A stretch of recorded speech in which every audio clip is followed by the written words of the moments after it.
میں دبے قدموں اس طرف بڑھ رہا تھا جس طرف مجھے باجی حدیقہ نے کہا تھا۔ میں درمیان والے راستے کی بجائے سائڈ پر چل رہا تھا، کیونکہ درمیان میں چلنے سے یہ نقصان ہوتا تھا کہ کوئی بھی مجھے دیکھ سکتا تھا۔ تقریباً 5 منٹ میں میں سرداروں کی بلڈنگ کے پاس پہنچ گیا۔ اب جس جگہ مجھے باجی نے کہا تھا وہاں 3-4 کمرے تھے۔ اب مجھے سمجھ نہیں آ رہی تھی کہ کس کمرے میں جاؤں۔ میں پہلے ایک کمرے کے پاس گیا اور ڈرتے ڈرتے میں نے دروازے کو ہاتھ لگایا تو دروازہ بند تھا۔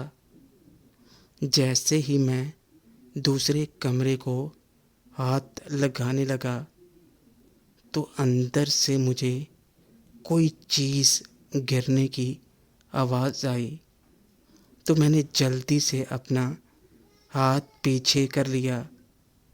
میں سوچنے لگا کہ اندر اگر باجی رحیلہ کی جگہ کوئی اور ہوا تو میں اس کو کیا جواب دوں گا کہ میں یہاں کیوں آیا ہوں۔ لیکن اب جو بھی تھا میں ادھر آ چکا تھا اور مجھے اندر کمرے میں جانا تھا۔ میں نے دوسرے دونوں کمروں کو بھی ہاتھ لگا کر دیکھا تو وہ بند تھے، صرف ایک ہی کمرہ کھلا تھا۔ تو میں نے سوچا اندر باجی رحیلہ ہوں گی۔ میں نے دروازے کو ہلکا سا کھولا اور اندر آ گیا۔ اندر بالکل اندھیرا تھا۔ اچانک میرے کانوں میں آواز آئی جو باجی رحیلہ کی تھی۔ وہ کہہ رہی تھیں، ندیم تم آ گئے، میں کب سے تمہارا انتظار کر رہی تھی۔ میں نے کہا باجی مجھے کچھ نظر نہیں آ رہا۔ تو رحیلہ باجی نے موم بتی جلا لی اور بولیں، حدیقہ نے تمہیں بتایا نہیں تھا کہ کس وقت آنا ہے؟ میں نے کہا رحیلہ باجی میں تو وقت پر آیا ہوں۔ تو رحیلہ باجی مسکراتے ہوئے بولیں، کیا تم جانتے ہو کہ تم یہاں کس کام کے لیے آئے ہو؟ میں نے کہا جی باجی میں جانتا ہوں۔ باجی بولیں، پھر بھی تم مجھے باجی کہہ رہے ہو؟ میں نے کہا مجھے یہ لفظ اچھا لگتا ہے۔ تو وہ میری بات سن کے مسکرائی اور بولیں، پہلے کبھی کسی سے ملاقات کی ہے؟ تو میں نے کہا جی شہر میں 2-3 دفعہ کی ہے۔ باجی بولیں، ندیم تم جانتے ہو میں یہ ملاقات شوق سے نہیں کرتی۔ میرے شوہر پچھلے 5 سال سے باہر کے ملک میں رہتے ہیں اور پچھلے 5 سالوں میں صرف 2 دفعہ انہوں نے چکر لگایا ہے۔ میں نے کہا جی باجی میں سمجھ سکتا ہوں۔ میں تھوڑا دور کھڑا تھا تو باجی بولیں، اب ادھر ہی کھڑے رہو گے یا آگے بھی آؤ گے؟ میں نے کہا باجی موم بتی بند کر دیں۔ تو وہ میری بات سن کے مسکرائی اور انہوں نے موم بتی کو ایک کور کے پیچھے رکھ دیا۔ اب کمرے میں روشنی تقریباً نہ ہونے کے برابر تھی، لیکن مجھے اور باجی کو تھوڑا بہت نظر آ رہا تھا۔ میں آگے بڑھا تو باجی نے مجھے اپنے ساتھ لگا لیا اور بولی، ندیم کیا میں تمہیں اچھی لگتی ہوں؟ میں نے کہا، جی رحیلہ باجی آپ بہت خوبصورت ہیں۔ پھر ہم دونوں چار پائی پر بیٹھ گئے اور بات چیت کرنے لگے۔ بات چیت کرتے ہوئے باجی بولیں، کیا تمہیں ناریل کھانا پسند ہے؟ تو میں نے کہا، جی باجی مجھے بہت پسند ہیں۔ میں ناریل کے درخت کے اوپر چڑھ گیا اور ناریل کھانے کے بعد میں آہستہ آہستہ درخت سے نیچے اترنے لگا اور درخت کی جڑوں میں بیٹھ گیا۔ تقریباً 5 منٹ کے بعد بات چیت کرتے ہوئے رحیلہ باجی بولیں کہ مجھے دریا کی سیر کرنی ہے۔ پھر ہم دونوں کشتی پر بیٹھ گئے اور میں چپو چلانے لگا۔ مجھے لگ رہا تھا کہ یہ دریا بہت بڑا ہے اور اسے پار کرنے میں وقت لگے گا، لیکن کشتی چھوٹی تھی اور چپو بڑا ہونے کی وجہ سے ہم تیزی کے ساتھ سفر طے کر رہے تھے۔ باجی رحیلہ بہت ڈر رہی تھیں۔ باجی رحیلہ بولیں، ندیم مجھے پتہ ہوتا کہ تم اتنی اچھی کشتی رانی کرتے ہو تو میں تم سے پہلے ہی مل کر بات کرتی۔ تقریباً 1 گھنٹے بعد ہماری کشتی کنارے پر پہنچی۔ میں نے اپنی گھڑی پر ٹائم دیکھا تو تقریباً 12:15 ہو چکے تھے۔ باجی نے موم بتی نکال کر باہر رکھی تو میں نے اپنی نظریں نیچے کر لیں۔ باجی بولیں، ندیم تم کیا کھاتے ہو؟ میں نے کہا، باجی کیا مطلب؟ باجی بولیں، ندیم میں تمہیں کیا سمجھتی تھی، لیکن تم تو بہت بڑے ہو چکے ہو۔ حدیقہ نے تو مجھے بتایا نہیں۔ ندیم میں تمہاری مرید ہو چکی ہوں۔ واقعی میں نے کشتی پر بیٹھ کر بہت انجوائے کیا۔ باجی بولیں، ندیم تمہاری شکل دیکھ کر لگتا نہیں کہ تم اتنے تیز ہو، لیکن تم دریا میں ایسے چپو چلا رہے تھے جیسے کئی دہائیوں سے تم دریا میں کشتی چلا رہے ہو۔ باجی بولیں، اچھا ٹھیک ہے اب تم جاؤ۔ تو میں نے کہا، باجی کیا آپ نہیں آئیں گی؟ تو وہ بولیں، پہلے تم چلے جاؤ۔ میں نے کہا، جی ٹھیک ہے۔ میں کمرے سے باہر نکلا اور دبے قدموں میں واپس آ رہا تھا کہ میں نے دیکھا کہ آصف باجی رحیلہ کی ساس کے کمرے میں جا رہا ہے اور آصف کے ساتھ تائی بھی تھیں۔ ابھی میں یہ دیکھ کر فارغ ہی ہوا تھا کہ اچانک میری نظر تایا پر پڑی، جو بھابھی کے کمرے سے نکل کر اپنے کمرے میں جا رہے تھے۔ میں ایک درخت کے پیچھے چھپ کر کھڑا ہو کر ان سب کو دیکھ رہا تھا۔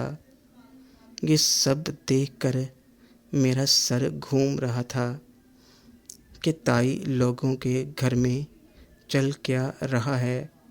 جیسے ہی تایا اپنے کمرے میں چلے گئے تو میں درخت کے پیچھے سے نکل کر باہر آیا اور آہستہ آہستہ چلتا ہوا اپنے کمرے میں آ گیا۔ کمرے میں آ کر میں سوچنے لگا کہ آج میں نے باجی حدیقہ سے ملاقات کا وقت مانگا تھا، تو انہوں نے مجھے ملاقات کا وقت نہیں دیا۔ شاید ان کی ملاقات اپنے سسر کے ساتھ فکس تھی، اس لیے باجی نے مجھے وقت نہیں دیا۔ رحیلہ نے مجھے اپنے کمرے میں ملاقات کے لیے بلانے کی بجائے کسی دوسری جگہ پر بلایا ہے۔ اس کی وجہ شاید یہ تھی، باجی رحیلہ اور حدیقہ نہیں چاہتی تھیں کہ میرے بارے میں آصف لوگوں کو پتہ چلے، لیکن جو بھی تھا، باجی رحیلہ مجھ سے ملاقات کر کے کافی خوش نظر آ رہی تھیں اور میری کافی تعریف بھی کر رہی تھیں۔ رات کافی ہو چکی تھی، اس لیے میں بھی لیٹ گیا اور پتہ نہیں کب مجھے نیند آ گئی۔ صبح تقریباً 9 بجے میرے کمرے کے دروازے پر دستک ہوئی تو میں نے اٹھ کر دروازہ کھولا تو مامی فرح سامنے کھڑی تھیں۔ مجھے دیکھ کر بولیں، ندیم تم کتنا سوتے ہو؟ رات کو کیا کرتے ہو جو صبح تمہاری آنکھ نہیں کھلتی؟ میں نے کہا، مامی میں نے کیا کرنا ہے، صبح سے آپ ہی خوابوں میں آئی جا رہی ہیں۔ تو وہ میری بات سن کر مسکرائیں اور بولیں، ندیم جھوٹ کیوں بول رہے ہو؟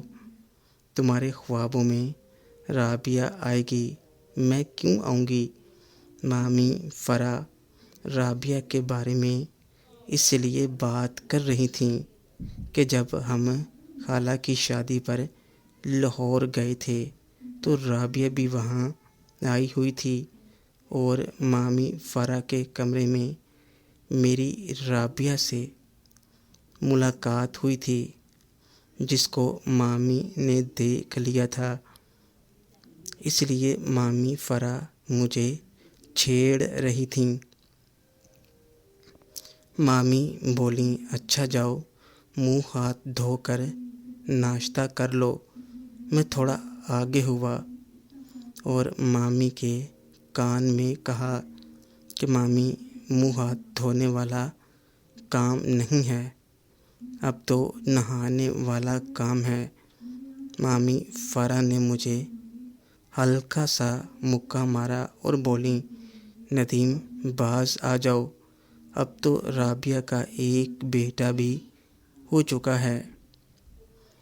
میں نے کہا، مامی اب تو رابعہ چاہتی ہے کہ دوسرا بھی ہو جائے۔ تو مامی بولیں، لگتا ہے تم رات بھر اسی کی تیاری کرتے ہو جس کی وجہ سے تمہاری آنکھ نہیں کھلتی۔ میں نے مامی کی بات سن کر مسکرا دیا اور مامی کو کوئی جواب نہ دیا۔ مامی بولیں، اچھا چلو ٹھیک ہے، جلدی سے نہا کر آ جاؤ، ناشتہ تیار ہے۔ اور یہ کہہ کر مامی جانے لگیں تو میں نے مامی کا ہاتھ پکڑ لیا تو مامی نے میری طرف منہ کیا اور بولیں، ندیم اب کیا بات ہے؟ میں نے کہا، مامی 1 منٹ اندر آئیں۔ تو میں نے مامی کا ہاتھ پکڑ کر ان کو اندر کھینچ لیا۔ مامی بولیں، ندیم سب دیکھ رہے ہیں۔ میں نے کہا، مامی مجھے صرف آپ سے بات کرنی ہے۔ تو وہ بولیں، ٹھیک ہے بتاؤ کیا بات کرنی ہے؟ میں نے کہا، مامی میں چاہتا ہوں کہ آپ کی سربراہی میں رابعہ سے ملاقات کروں۔ مامی بولیں، ندیم کچھ شرم کرو، یہ کیسی باتیں کر رہے ہو؟ میں نے کہا، نہیں مامی میں سچ کہہ رہا ہوں۔ مامی بولیں، نہیں ندیم ایسا ممکن نہیں ہے۔ میری بات سن کر مامی مسکرا رہی تھیں۔ وہ بولیں ندیم دیر ہو رہی ہے، تم جاؤ نہا لو۔ یہ کہہ کر مامی باہر چلی گئیں اور میں بھی باہر آ گیا اور سیدھا واش روم میں چلا گیا اور نہا کر آیا تو سب ناشتے پر بیٹھے تھے اور ناشتہ لگ رہا تھا، تو میں بھی جا کر بیٹھ گیا۔ ابھی میں بیٹھا ہی تھا کہ باجی حدیقہ بھی میرے ساتھ آ کر بیٹھ گئیں اور مجھے چٹکی کاٹتے ہوئے بولی، رحیلہ تو تمہاری بہت تعریفیں کر رہی ہے۔ میں نے کہا باجی رحیلہ نے کیا تعریف کی ہے؟ تو باجی بولیں رحیلہ بتا رہی تھی کہ تم دونوں نے تقریباً 1.25 گھنٹہ ملاقات کی۔ میں نے کہا باجی تو اس میں تعریف والی کون سی بات ہے؟ تو باجی مسکرا کر بولیں، ہاں ندیم ویسے تم ٹھیک کہہ رہے ہو، تمہارے لیے تو یہ سب نارمل ہے۔ باجی بولیں ندیم دیکھا میں نے کہا تھا نا، رحیلہ تم سے ملاقات کر کے تمہاری مرید ہو جائے گی۔ میں نے کہا باجی ویسے آپس کی بات ہے، باجی رحیلہ بہت خوبصورت ہیں۔ باجی بولیں اب اس کے چکر میں مجھے مت بھول جانا۔ میں باجی کی بات سن کے مسکرایا اور کہا میں تو آپ کے ساتھ ملاقات کرنے کے لیے وقت مانگ رہا ہوں، لیکن آپ ہیں کہ آپ کو میری فکر ہی نہیں۔ باجی بولیں ندیم کیا مطلب فکر ہی نہیں؟ مجھے تمہاری فکر ہے تو میں نے تمہاری رحیلہ کے ساتھ ملاقات کروائی۔ میں نے سیدھا دیکھتے ہوئے کہا باجی لیکن خود تو آپ اپنی سسر سے ملاقات کرتی پھر رہی ہیں۔ جیسے ہی میں نے یہ بات کی تو باجی نے حیران ہوتے ہوئے میری طرف دیکھا۔ میں نے کہا باجی آپ حیران کیوں ہو رہی ہو؟ جب میں رحیلہ کے پاس سے واپس آ رہا تھا تو میں نے دیکھا تھا کہ آپ اپنے سسر کے کمرے سے نکل کر اپنے کمرے میں جا رہے تھے اور آصف اور تائی رحیلہ باجی کے ساس کے کمرے میں جا رہے تھے۔ باجی بولیں تم ناشتہ کر لو، پھر میں تمہیں فارغ وقت میں ساری کہانی بتاتی ہوں۔ محترم ناظرین اور سامعین، اس کہانی کا باقی حصہ اگلی آنے والی ویڈیوز میں پیش کیا جائے گا۔ اگر آپ کو ویڈیو اچھی لگے ویڈیو کو لائک اور ہمارے چینل کو سبسکرائب ضرور کریں۔ شکریہ۔